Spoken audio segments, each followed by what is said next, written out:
So it's absolutely amazing how inexpensive some of these shower systems have become. This one's made by Sumerain. I got this off of Amazon for $120. I'm just blown away every time I open up one of these because I think that they're really decently made. It's all metal and they have like a whole bunch of beautiful styles. So we're gonna go with this brushed gold style. It's got the rain shower head. And these things do work really well too, by the way. I'm really thoroughly impressed. I used to install shower faucets that were well over $1,000, and some of these literally work the same, if not better in some aspect. For however they make these things, I mean, now it's not really restrictive to the flow of water, so if you're trying to conserve water, I probably wouldn't recommend one of these systems, but if you like a nice heavy rain shower head, this is definitely one of the ones that do really well. So we're gonna install this very simple, just a shower with a shower head, rain shower head, made by Sumerain, and literally it's gonna take like 20 minutes to install. So let's get to it and show you how to install this thing. So you can even see it has a nice square handle. So I really kind of like this slender look of this valve because that's what you're gonna see after all the tile is done. So definitely pretty cool. There just are a couple things about this that are not great, and that you want to make sure when you're doing the waterproofing that you really seal well around this. This is one of the issues. This is just the escutcheon plate. It just literally has a rubber gasket on it, and there's no screws, there's no nothing. So there's really there's no type of membrane or foam, like a lot of other escutcheon plates have like a rubber gasket that kind of seal it to the tile. This isn't one of those. These do not have that. So when we get into the finish trim of this, we'll show you a couple tips to make sure that this is leak proof. So, but the valve is really simple: hot, cold, hot on the left, cold on the right. And these valves are literally all put together here. So I'm gonna be just using PEX. It's just really gonna make the simplest connection to it. So it's just literally just threading these on. So let's prepare the valve for that. And one other note is that these do have integral shutoffs. So these little screw tops here, this will allow you to shut off the valve at the fixture. That's really important for a lot of locations that require a shutoff for every fixture. So, and I just like it just for the safety of it. If this ever leaked and you need to replace the cartridge, you can shut the water off to the shower and you can still use the rest of the bathroom. All right, so as far as applying these female adapters, you just want to put some Teflon tape and some pipe sealant. So go clockwise with the rotation. About 4 or 5 revolutions is good. Use a little bit of pipe sealant. This is my favorite stuff, the T+2. And this is just going to really make sure that these fittings are going to be well sealed to this unit. So you just need a little bit over top of that Teflon tape. And then we'll just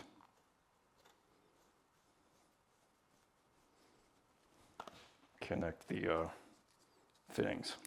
What's really great is you're able to just do all of this PEX, especially since it's a shower head. And it's really going to be one of the quickest installs that you can do.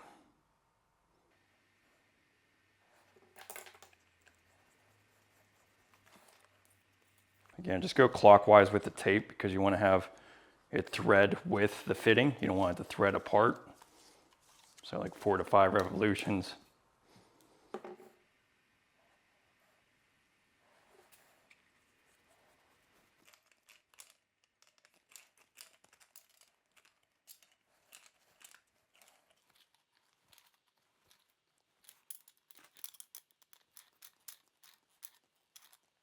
Okay, so really the best way to address the depth issue is just to know exactly what your tile or finished layer is going to be. So we're going to be using some pretty large tile that are 3/8 inch thick, and then we're going to have 1/2 inch backer board as well. So I would just use 2 of these, make this about 1 inch, because you're going to probably have thin sets going to be between 1/8 and even 1/4 inch thick.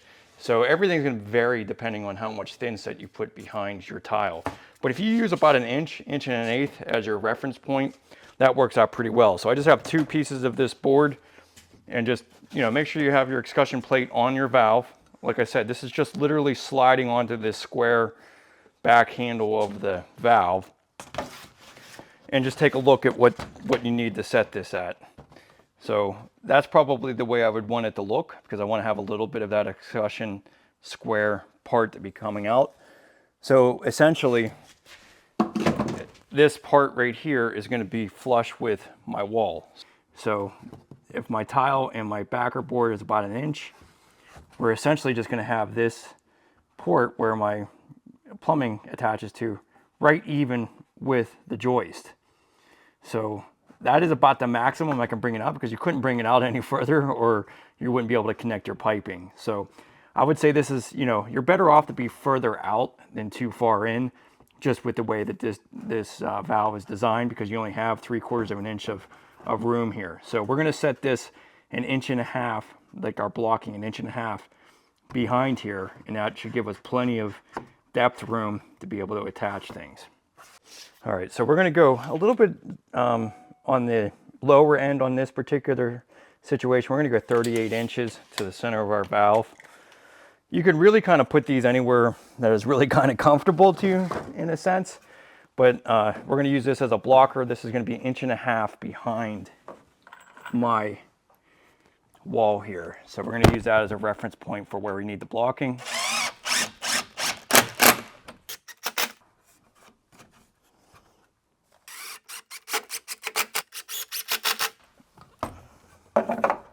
Okay, so that works. So that's a nice 1.5 inches. Now we can go ahead and put our valve in. Just put a level on this. So we're going to be 14 inches to the center of this valve off of our rough framing here. So 14. Okay. So just double check yourself. It's not going to hurt to do this, because this is kind of important. So that's our finished wall. And so we got plenty of room on our valve. So that'll work.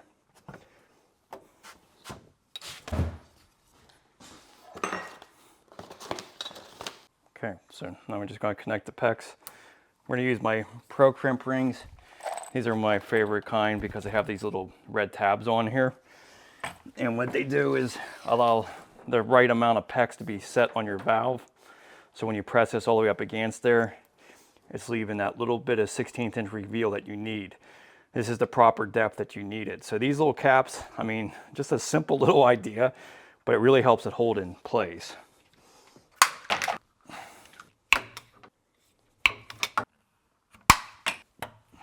Your mic is...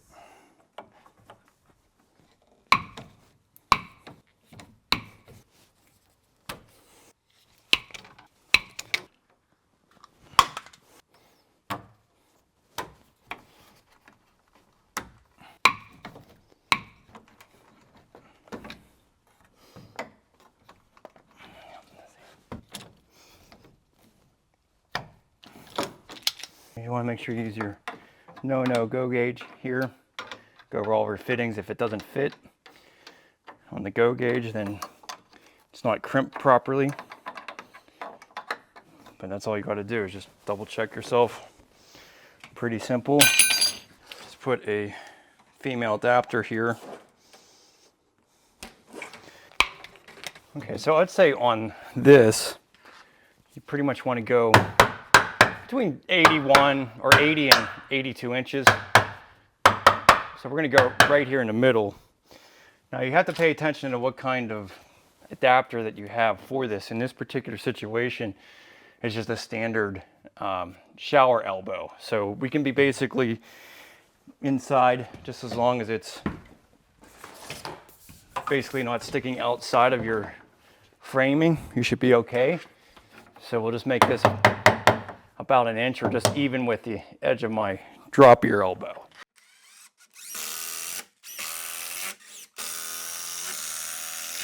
"14 inches.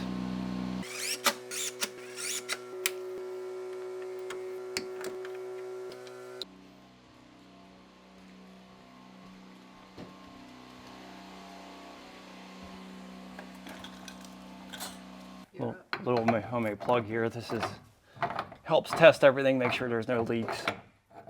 It also makes it easy to pull out, because you're going to get a whole bunch of thin set and stuff around this.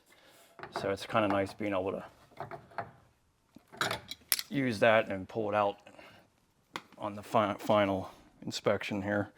I get a lot of comments about like, how do you change out the cartridge in one of these Amazon fixtures? It's really nothing different than most other ones. So you gotta pull these out. Ooh, spring-loaded stopper in here.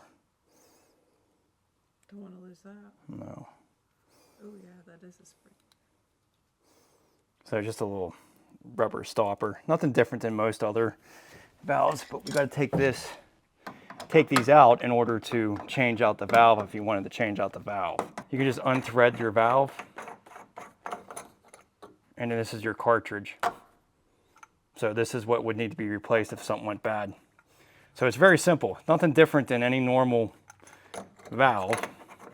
So you can change out these. And yeah, so there's really no fear in not being able to get a new valve for this. There we go, that's what I wanted. There's really not much to it. So I understand the fear of wanting maybe a name brand to have you covered if something went bad years down the line, but I mean, for 120 bucks, just buy another valve and set it somewhere. I mean, it's really like most other valves are going to be 3 times the expense of this. Yep, there you go. So now you got water. So nothing leaks, everything's good. I'll just keep everything full of water just to make sure that everything's leaked throughout the whole entire process during the day that you do this, but good to go. 3-inch hole.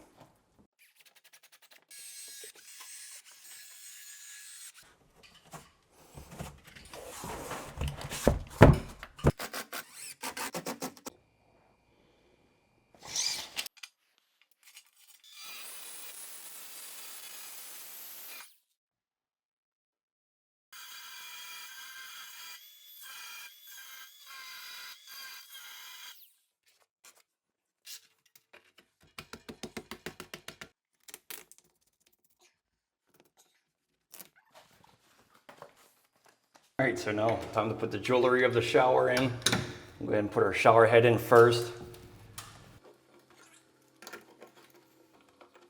Shower arms, I want to make sure you put some Teflon tape on this. You want to go clockwise, 4 to 5 revolutions. Try to keep it as flat as you can, but you want to go clockwise so that when you're threading it in, it's kind of tightening the actual stuff, and then we want to use a little bit of pipe sealant. You don't have to go crazy with it, just a little bit over the threads, and this just kind of gives you a little bit of insurance along with that. So you can see here, I really don't have a whole lot there.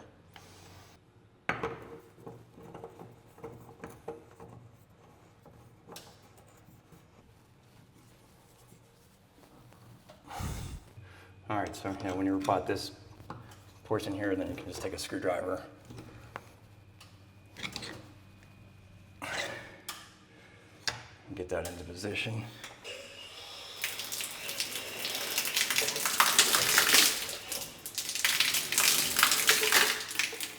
As long as there's a rubber gasket in there,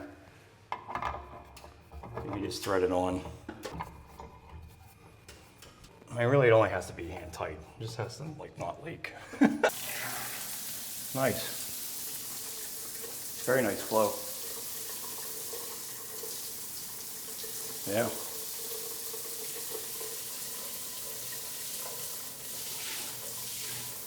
Huh. Yeah, I think that'll be really nice. All right, so this is my least favorite part of these Amazon shower valves, and that is the escutcheon plates. So they have no gaskets. They don't have any screws to mount this. It literally just sits on there and that's it. So this is kind of a recipe for water to get behind here. So what I'm gonna suggest is just to set this into place, and then you're gonna have to silicone around the edge here. There's really no other way to keep this watertight. The fact that they don't have any screws or any type of rubber gasket makes it really tough. So It is what it is. This is one of the setbacks of this type of valve, but it's very simple to install. I mean, you literally just sit this on here. It has a little set screw. But yeah, I mean, just pull up. And to get it hot, you turn left. So that's the hot position. There you go, it's getting hot. And that's cold. So pretty simple, but we'll caulk that here in a minute. We gotta let everything dry. You can't really silicone against anything wet.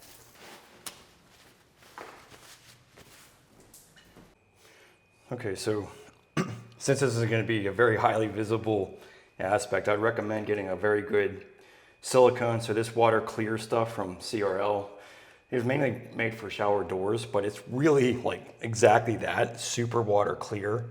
So I would use something like this, since this is going to be kind of an exposed look here.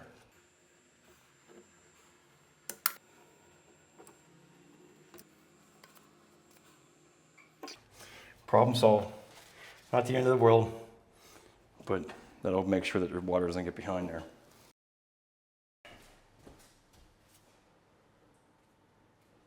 This is a really decent size amount of flow. Oh shit. Alright. Technical difficulties.